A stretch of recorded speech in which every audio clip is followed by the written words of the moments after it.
Hello hi everyone, welcome back to this channel. This is Rajesh Sajwani और आज के video में मैं आपसे बात करने वाला हूं बेंच पीरियड की। जी हां, आईटी इंडस्ट्री के बेंच पीरियड से रिलेटेड कुछ अपडेट्स हैं। तो रिसेंटली कुछ टॉप आईटी एमएनसीज ने इंडिया में बेंच पॉलिसी में चेंजेस किए हैं। तो क्या चेंजेस किए हैं? बहुतों ने बेंच साइज रिड्यूस किया है, तो कुछ ने बेंच टाइम रिड्यूस किया है।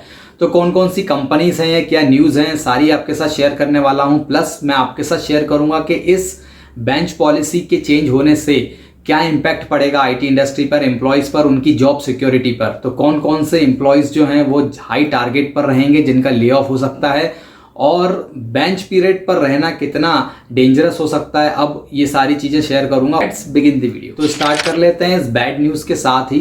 तो रिसेंटली टॉप आईटी कंपनीज जिसमें TCS, info, Wipro, HCL, Infosys, Accenture जैसी कंपनीज ने जो है बेंच साइज को रिड्यूस किया है। जी हाँ, ये जो है बेंच साइज ऑलमोस्ट 50% रिड्यूस होने वाला है। यहाँ पर एक बहुत लार्ज बेंच हुआ करती थी मेजरली सर्विस बेस्ड कंपनी में, टॉप सर्विस बेस्ड कंपनी में। तो वो बेंच जो है अब इतनी ज़्यादा नहीं रहेंगी। वहाँ पर इनका साइज भी रिड्यूस होगा, प्लस इनका टाइम भी रिड्यूस होगा।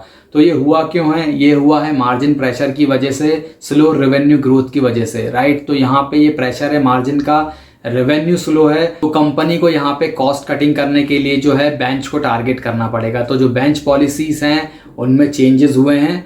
अब जो है जहां ये बेंच टाइम पहले 60 डेज 70 डेज हुआ करता था, मतलब 2 से 2.5 महीने पहले जो है एम्प्लॉय बेंच पर रह जाता था सर्विस बेस्ड कंपनी में, वो अब नहीं रह सकता। अब वो बेंच पीरियड घट के हो गया है 40 to 45 डेज, 30 to 45 डेज। बहुत जगह तो 30 डेज ही है। तो 30 to 45 डेज आप मानो। इसके बीच में आपको जो है कुछ ना कुछ प्रोजेक्ट ढूंढना है, या कोई आपको दूसरी कंपनी ढूंढ लेनी है, नहीं तो आप जो है ले ऑफ हो जाएंगे। तो अगर जैसे किसी को नहीं पता है कि बेंच टाइम होता क्या है, तो उनके लिए बता दूं कि भाई बेंच टाइम उसे कहते हैं जब आप किसी प्रोजेक्ट में इन्वॉल्व नहीं होते हो, बस आप जो है उनके एम्प्लॉय रहते हो, आपको सैलरी मिलती है, बट आप कोई काम नहीं करते हो। मतलब आदमी आएगा, जाएगा, खाएगा, पिएगा, थोड़ा बहुत खेलेगा कंपनी में, इसके बाद जो है सैलरी लेगा और घर चला जाएगा।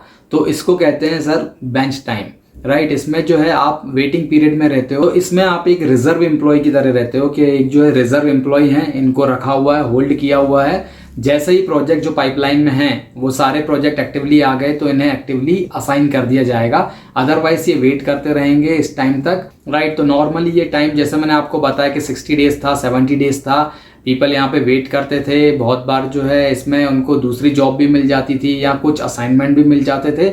बट अब ये सिर्फ 30 डेज है, जो कि कहीं ना कहीं रिस्क है बेंच एम्प्लॉय के लिए। ये 30 डेज 45 डेज में जो है प्रोजेक्ट मिल गया तो बहुत अच्छी बात है। बेंच साइज श्रंक हुआ है 2 साल में, ये कंटिन्यू श्रंक होता जा रहा है। कितना श्रंक हुआ है? जितनी भी आपकी बेंच साइज थी उसका 15% जो है ये रिडक्शन हो गया है, और ये कंटिन्यू रहेगा 2026 तक। मतलब ले ऑफ की न्यूज जो है चलती रहेगी। भाई बेंच साइज कम हुआ आपका, अगर आपके प्रोजेक्ट चल रहे हैं तो बहुत अच्छी बात है। नहीं चल रहे हैं, बंदा बेंच पे आ गया है, तो ये एक हाई रिस्क है। अच्छा, तो इसमें इंपैक्टेड कौन कौन से एम्प्लॉय हैं? देखिए, जो एम्प्लॉय बेंच पर हैं वो तो सारे ही इंपैक्टेड हैं, बट उनमें से भी कुछ चुनिंदा मैं आपको बताऊं कि जो हायर रिस्क पे रहेंगे। तो high experience, high risk, right. तो अगर आप बेंच पर हैं, 2-4 साल एक्सपीरियंस है आपको, तो ऐसी कोई ज़्यादा दिक्कत नहीं होने वाली। अगर बिल्कुल ही आपकी मतलब वेस्ट टेक्नोलॉजी है, अगर आपको कोई भी ऐसी टेक्नोलॉजी नहीं है जिसका कुछ ठीक ठाक काम होता है, जो डिमांड में होती है, तो बात अलग है। बट अगर बिल्कुल ही जो है वेस्ट है, मतलब कोई काम ही नहीं होता उस टेक्नोलॉजी का, तो फिर हो सकता है आप भी लाइन में आए। बट फिर भी चांसेस कम है। कम एक्सपीरियंस मतलब कि इतना ज़्यादा आपको जो है प्रेशर नहीं रहेगा, ले ऑफ का इतना टेंशन नहीं रहेगा। बट अगर आपका हाई एक्सपीरियंस है, सपोज आपका 9-10 ईयर एक्सपीरियंस है, 10 से ऊपर है, 14 साल है, 15 साल एक्सपीरियंस है, तब आप बेंच पर हैं, देन जो है ये एक हाई टारगेट रहते हैं, राइट। यहाँ पर जो है ले ऑफ होने के चांसेस 95% तक हैं। अगर with in the time period, जो भी बेंच का टाइम है आपके 40 डेज है, 45 डेज है, अगर उसके बीच में आपकी जो है कहीं जॉब नहीं लगी दूसरी, या आपको दूसरा प्रोजेक्ट नहीं मिला, तो चांसेस हैं कि आपको जो है ले ऑफ होना पड़ेगा वहां से। और ये 9 to 14 ईयर्स में भी कौन से मेजरली अगेन जो लेगेसी टेक्नोलॉजी पर हैं, राइट। जैसा मैंने लास्ट वीडियो में भी बताया था आपको, इन्फोसिस की जो फायरिंग का वीडियो था, तो लेगेसी टेक्नोलॉजी में जो है मतलब जिसकी टेक्नोलॉजी की डिमांड अभी है ही नहीं, जो पुरानी टेक्नोलॉजी थी अभी खत्म हो चुकी हैं, बहुत कम प्रोजेक्ट हैं, राइट। तो वो हो गई आपकी लेगेसी टेक्नोलॉजी के आपको जो है कुछ भी न्यू टेक्नोलॉजीज नहीं है, उनकी डिमांड नहीं है। तो वहां पे ज्यादा चांसेस रहेंगे, क्योंकि प्रोजेक्ट नहीं रहेगा कंपनी के पास। प्रोजेक्ट ही नहीं रहेगा तो आपको असाइन कैसे करेंगे, राइट। तो यहाँ पे उनके ले ऑफ होने के चांसेस सबसे ज़्यादा हैं, और प्लस पैकेज भी उस रेंज में जो है रहता है कि ज़्यादा दिनों तक बेंच पर बिठाना इतना कंपनी नहीं बेयर कर सकती, वो भी इस मार्केट में जो अभी मार्केट चल रहा है, जहाँ पर जो है हर कंपनी के स्लो रेवेन्यू ग्रोथ के रिजल्ट आ रहे हैं, सबके मार्जिन पर प्रेशर है, प्रॉफिट पर प्रेशर है। तो ऐसे सिनारियो में तो बहुत टफ रहता है सर। अगर पैकेज ज़्यादा है, एक्सपीरियंस ज़्यादा है, तो हाई चांसेस है कि बेंच पीरियड जो है इतना अच्छा नहीं जाने वाला है। तो अब बात करता हूँ एक नए चेंज की जो आईटी इंडस्ट्री में आया है, स्पेशली इंडियन आईटी इंडस्ट्री में देखा, चेंजिंग इन वर्कफोर्स स्ट्रेटेजी। तो यहाँ पे स्ट्रेटेजी में चेंज आया है, जैसे ये बेंच पीरियड का रिड्यूस होना, बेंच साइज का रिड्यूस होना, राइट। और जो है बहुत सारे चेंजेस हैं जो आप अगर आईटी में हैं या आप आईटी की न्यूज़ सुनते हैं तो कहीं ना कहीं आप रिलेट कर पा रहे होंगे। तो यहाँ पे क्या हुआ है कि अभी जो नोटिस पीरियड भी आप देखते थे कि पहले 90 डेज होते थे, राइट, और उस पर भी कॉल आ जाते थे, 60 डेज पर कॉल आ जाते थे। पर अगर अभी आप स्विच मारने का ट्राई कर रहे होंगे, आपका जो है जो भी एक्सपीरियंस हो 5-6 साल तक तो ठीक है, पर इसके ऊपर अगर आपका है 10 साल है, 12 साल है, तो आप इसको रिलेट कर सकते होंगे कि मेजरली जो भी एक्सपीरियंस है यहाँ पर आपको जो है क्विक नोटिस पीरियड चाहिए। मतलब या तो आपने ऑलरेडी रिजाइन कर दिया हो कंपनी से, या आपका 1 मंथ नोटिस पीरियड हो, या आपका 15 डेज हो। 1 मंथ भी ज़्यादा हो गया तो 15 डेज अगर आपका नोटिस पीरियड, आपने बता दिया कि मुझे 15 डेज बचे हैं इस कंपनी से बाहर आने में, मैंने ऑलरेडी रिजाइन कर दिया है, तो फिर आपको जो है बहुत कॉल आएंगे और आपको ऑफर लेटर भी रिलीज होगा।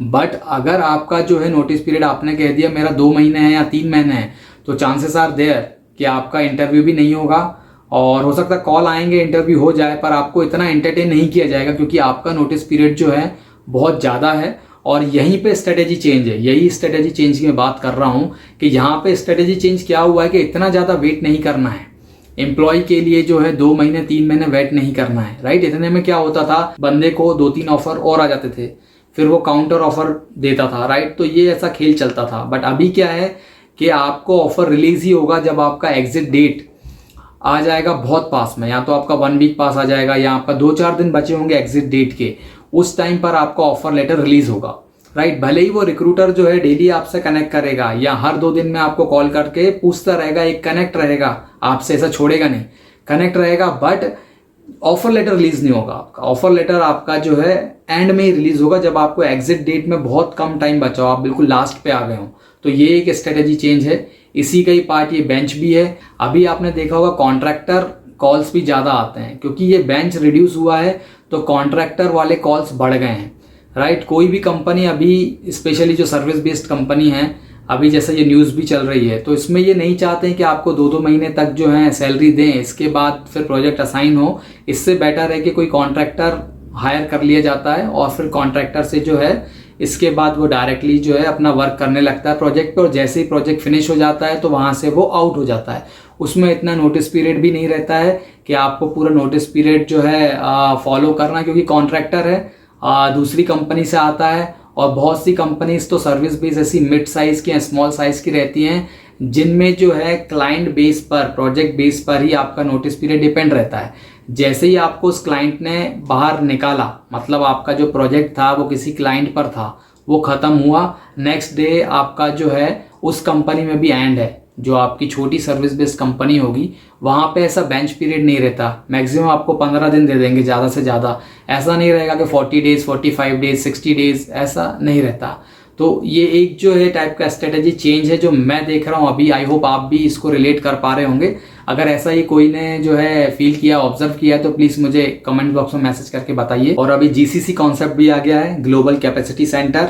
आपने सुना होगा कि जीसीसी जो है डायरेक्टली रिक्रूट करते हैं। तो जीसीसी कॉन्सेप्ट क्या होता है, अगर आपको जानना है तो प्लीज़ मुझे कमेंट बॉक्स में मैसेज कीजिएगा, मैं आपके लिए एक डिटेल वीडियो बना दूंगा। तो अब बात करता हूं कि आपको कौन कौन से प्रिकॉशंस लेने चाहिए अगर आप बेंच पर हैं। अगर आपका बेंच टाइम चल रहा है तो आपको ऐसी क्या चीज़ें करनी चाहिए जो ये टाइम आपके लिए जो है बेनिफिशियल हो, फ्रूटफुल हो। इसके लिए ऑलरेडी इस चैनल पर वीडियो अवेलेबल है कि कंप्लीटली बेंच क्या होती है, बेंच टाइम क्या होता है, उसको आप कैसे हैंडल कर सकते हैं, कैसे आप जो चीज़ों को मैनेज कर सकते हैं, कौन सी मिस्टेक आपको नहीं करनी चाहिए, आप चाहें तो ये देख सकते हैं। बट कुछ पॉइंट्स मैं आपको यही बता देता हूं कि पहले तो आपको जो है अप स्किल करना है। ये टाइम आपको मिला है बेंच टाइम, इसको जो यहाँ पे खेलने कूदने की बजाय आपको इसको थोड़ा अप स्किल करते रहना चाहिए। क्योंकि अगर आपको कंपनी प्रोजेक्ट मिल जाता है तो बहुत अच्छी बात है, नहीं मिलता है तो भी वो अप स्किल आपको जो है बाहर इंटरव्यू में काम आएगी। तो ये अप स्किल का जो है एक बहुत बड़ा इसमें इंपॉर्टेंट पॉइंट है। सेकंड आता है नेटवर्किंग।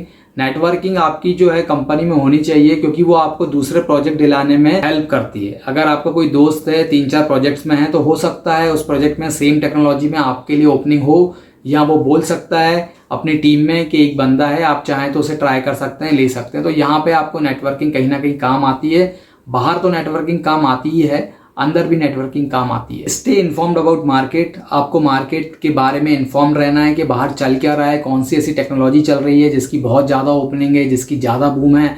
आपका एक्सपीरियंस कितना है, क्या आप उस टेक्नोलॉजी में स्विच कर सकते हो, नहीं कर सकते हो तो क्या आप अपनी कोर टेक्नोलॉजी के साथ उस टेक्नोलॉजी को ऐड कर सकते हो। तो जैसे क्लाउड है, तो ये बहुत सारी कोर टेक्नोलॉजी के साथ काम करते हैं, राइट। आपने सुना होगा Python with azure, dot net with azure. तो यहाँ पे अगर डॉटनेट है तो उसके साथ आपका एज्योर ऐड हो गया, मतलब क्लाउड आ गया आपके साथ। तो ऐसी कुछ जो है कॉम्बिनेशंस हैं। अगर आपका एक्सपीरियंस कम है तो आप कंप्लीटली उसमें मूव कर सकते हो, ज़्यादा है तो आप उसमें ऐड कर सकते हो। और एक प्लान बी, जो मैंने लास्ट वीडियो में बताया था, प्लान बी हमेशा होना चाहिए कि भाई अगर वहाँ से बेंच पीरियड में 45 डेज में कुछ नहीं हुआ तो नेक्स्ट क्या होगा, नेक्स्ट क्या करना है आपको, राइट। जो भी आपका इमरजेंसी फंड काम आ रहा है, या जो भी आपकी जो है बाहर स्ट्रेटेजी चल रही है, एक प्लान बी को जो है सेटअप आपको जरूर करके रखना चाहिए। तो ये सारे प्रिकॉशंस हैं जो आप ले सकते हैं बेंच पीरियड के टाइम पे, उसे यूटिलाइज कर सकते हैं, जो आपको जो है फ्यूचर में हेल्प करेगा। तो ये थी सारी अपडेट्स, ये थी एक न्यूज़। आई होप आपको ये वीडियो बहुत अच्छा लगा हो। अच्छा लगा हो तो आप इसे जो है शेयर कीजिए फ्रेंड्स के साथ, लाइक कीजिए, चैनल को सब्सक्राइब कीजिए। Thank you for watching. Bye bye, जय हिंद।